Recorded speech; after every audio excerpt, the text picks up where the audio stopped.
Hey guys, it's Wagon here, and welcome back to another video.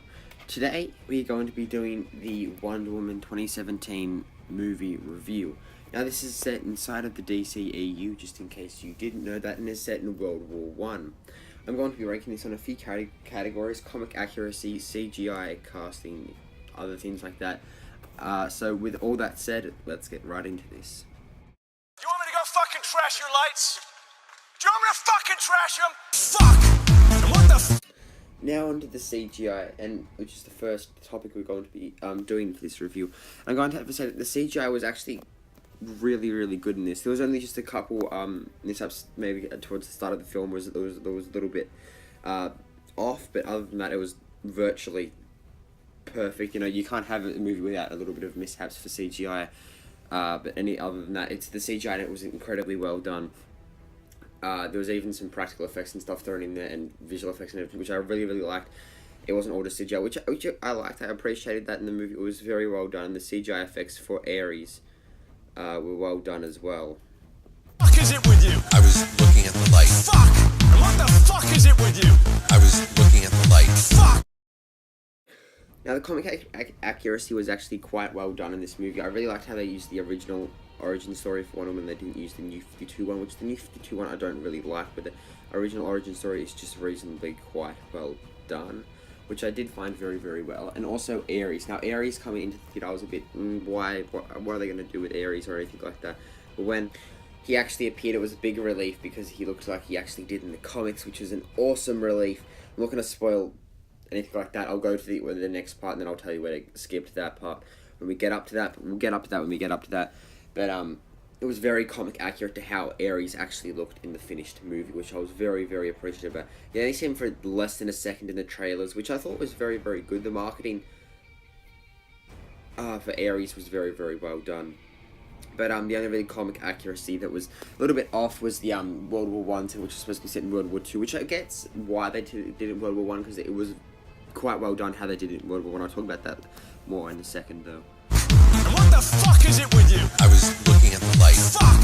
And what the fuck is it with you? I was. Well, I found the setting to be extremely well done. It was sort of bugging me how it wasn't set in World War II like it is supposed to be, but the setting for the overall accuracy to the times was actually very well done, I thought, especially since the only point that I didn't find it weird was I had a British tank in German territory, but then I thought to myself they probably just captured it or something like that, so there's not really that big of a thing. But how they how they grasp different things with especially with Charlie, how they did. So usually the first Avenger did it in a way that didn't really combat the war setting very well, whereas this did it very well with the sniper in the movie, the Scottish sniper Charlie, where had effects of PTSD, which I really liked, doing that a bit more realistic, more grounded approach that they're doing, which I really found very interesting for the movie, and worked overall quite well for it. And also the story arc of Steve Trevor, which we'll probably get to in a little bit, but I found that very good as well. And also pretty much everything just really tied in really well to everything. How the setting, No Man's Land, and different cities and towns and everything looked was really well done for the times and everything like that. It was just a very well done to how they actually made everything look and how accurate it was to the actual times, which I very was appreciative about. And even the psychology of the soldiers and stuff was very well done for the setting. Looking at the light. It's fucking distracting. Oh, good! It's fucking distracting. Now, this part is going to contain some minor spoilers, some major, I guess, so just, I'm going to put the time up right now, where you want to go to just skip past all the spoilers, so go to that time, and that's going to skip all the spoilers for you. And with that said, we're going to discuss some of the characters and the overall story arcs. So I really liked what the plot twist at the end with how Ludendorff wasn't Ares, because if that wasn't, that would have been historically accurate and everything. That just would have been a bit weird or anything. But I also like how they did Ludendorff pretty historically accurate as well, which I thought was very good. But the plot twist with Sir Patrick, how Sir Patrick actually turned out to be Ares, I actually found that out to be extremely well plot twist. I didn't take it as well as I would have liked to, though, as I accidentally actually spoiled the movie for myself before I went in, which I thought was a bit disappointing, but I really loved how they introduced him, like, after Ludendorff, Danny Houston's character, died. And they introduced Ares and Sir Patrick into that. I really liked that plot twist, like, getting him up to be this good character. Scooby-Doo does that as well.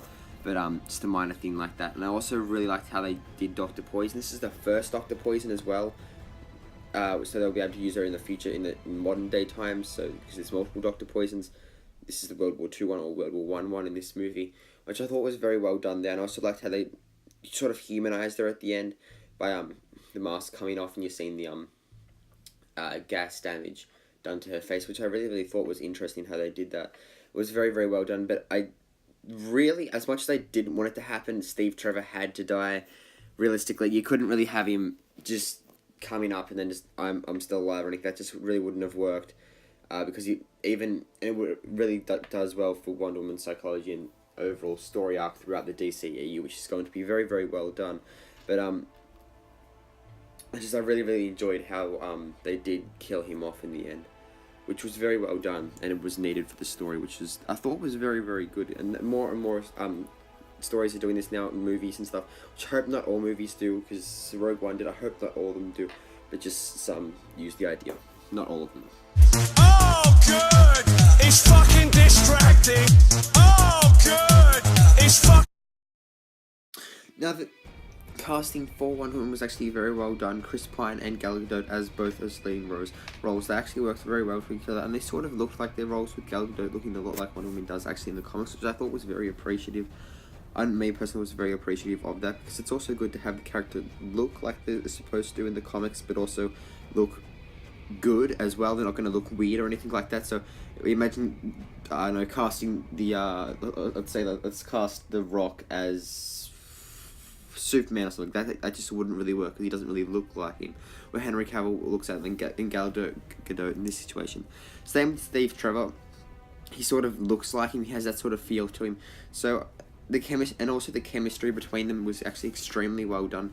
Well, not well done, but the chemistry between them it seemed like it was actually happening. It wasn't just acting or anything. It seemed like it was actually happening, which I think was very good. Seems Gal Gadot's accent still sometimes snuck through, I guess, and made some things a little bit like, wait, what? And then you just replayed it in your mind, and then you got what it said, which I thought was interesting. But yeah, great cast of characters and really good performances for everyone, especially Sir Patrick was very good performance from him as well. Looking at the light. It's fucking distracting! Oh, good!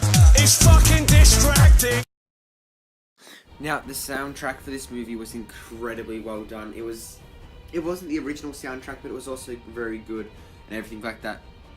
Like, you knew stuff was going to go down and everything when you heard it and stuff. It was very good. It's my favorite newly done theme for a superhero in a long time. So that's actually quite impressive. If you don't know what the theme is, here it is, a part of it now. So that's part of it. What it's like, I don't know what it is, but it's just really good. I really like the theme, and then overall the other tunes and music of the whole entire movie was actually really well done as well. I really liked the whole music, but that new Wonder Woman theme was incredibly good. Looking at the light. It's fucking distracting! Oh, good! It's fucking distracting! So overall, I really enjoyed this movie, and if you haven't seen it, I highly recommend it. It's because it's for a movie to come out quite recently and be in my top 5 movies. That of not top 5 movies, but top 5 superhero movies. That's quite impressive. The only movie that's done that was Captain America: Civil War at the start of last year. Sorry, Doctor Strange was close. It didn't get in there though. So it was GOTG Volume 2, but it didn't get in there. Wonder Woman definitely did. Wonder Woman I found it to be an extremely good movie. Everything wrapped it up, like the character story arcs and everything seemed to finish off very well and develop quickly. The only character I'd like to see more of would probably be Ludendorff, because I really like Danny Houston. I think it was portrayal of him. It was very good. So I would like to see a little bit more of him in the movie. But other than that, I found it to be very good. Very good twists and everything like that in the movie. It kept you entertained in all aspects of it. Really good. Like, the plot was good and everything tied together as well to make the plot good and make it good, which I found very interesting as well. So yeah, basically this is really amazing. It's one of my top 5 superhero movies. That's pretty much just says it all. And make sure to check out my Spider-Man Homecoming review. That's coming out on Saturday. So stay tuned for that. And with all that said, I'll see all you people in the next video. Bye.